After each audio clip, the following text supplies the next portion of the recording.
Si Syafiq Jan ni, dia nak keranda pula. Itu aku dah review dah ni. Semua ni, kan? Ni dia nak minta keranda. Okey, sebelum tu, siapa yang belum follow Syafiq Jan, korang boleh follow Syafiq Jan ni. Sebab apa? Dia pun review mainan wrestling. Cuma dia banyak figure-figure wrestler-wrestler yang latest ni. Aku banyak yang old school ni, yang lama-lama kan. Jadi korang boleh follow Syafiq Jan ni, okey? Syafiq Jan, tak ada keranda lah tu.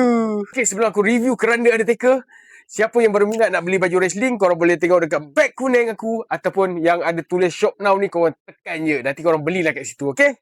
Si Syafiq Jan ni, dia nak tengok keranda dekat ujung ni pula. Sekejap, sampai ke tak? Ujung-ujung. Tarik nafas. Okey, jom kita review. Okey, sebelum tu korang nak tahu tak kenapa Undertaker ni aku letak dekat dalam keranda ni? Sebab tada!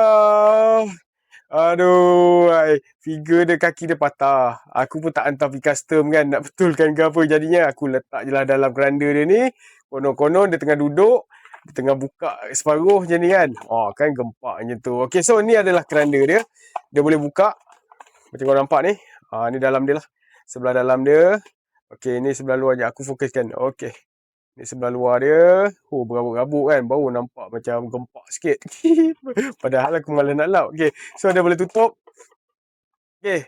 Ni. Belakang ni. Ada cop mohor dekat sini. Nampak? Wrestling figure. Okay. So, dia macam ni lah. Okay. Right. So, Undertaker ni. Okay, mana tadi? Sini. Buka. Letak balik Undertaker. So, dia konon dia tengah buka lah macam tu. Kan?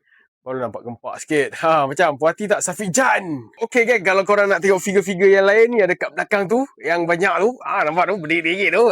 Korang request dekat ruangan komen. Nanti aku reply seorang-seorang. Okay? Right, so jangan lupa like, follow and share. Saya Brock Toy. Bye-bye.